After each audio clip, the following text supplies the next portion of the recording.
नमस्कार. मी डॉक्टर यश वेलणकर. मराठीमध्ये कळतं पण वळत नाही अशी एक म्हण आहे आणि याचा अनुभव आपण सर्वांनी कधी ना कधी घेतलेला असतो.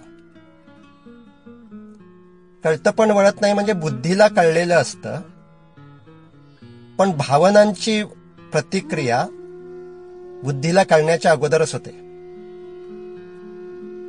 उदाहरणार्थ, तुम्हाला कधी ना कधी असं वाटत असेल की आपण खूप रागावतो, रागाच्या भरात काहीतरी बोलतो आणि नंतर मग आपल्याला पश्चात्ताप होतो.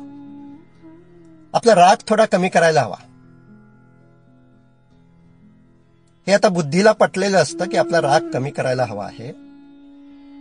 पण ज्यावेळी प्रत्यक्ष एखादी तशी घटना घडते की ज्याचा तुम्हाला खूप राग येतो, त्यावेळी हे कळलेलं वळत नाही. म्हणजेच बुद्धीला जरी कळलेलं असेल आपला राग थोडा कमी करायला हवा, तरी सुद्धा तशी घटना घडली की खूप तीव्र राग येतो.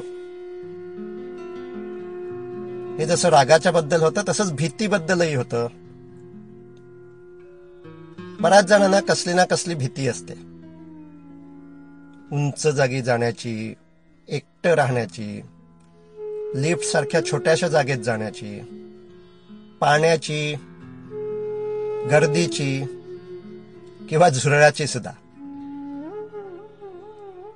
आपल्या मनात अशा भीती जणू काही कोरल्या गेलेल्या असतात. त्यामध्ये घाबरण्यासारखं काही नाही, हे बुद्धीला पटलेलं असतं. पण त्या प्रसंगाची नुसती कल्पना जरी केली तरी सुद्धा भीती वाटू लागते, छातीत धडधडू लागतं. हे असं का होतं याचं उत्तर आता मेंदू तज्ञांना समजलंय. Sample complete. Ready to continue?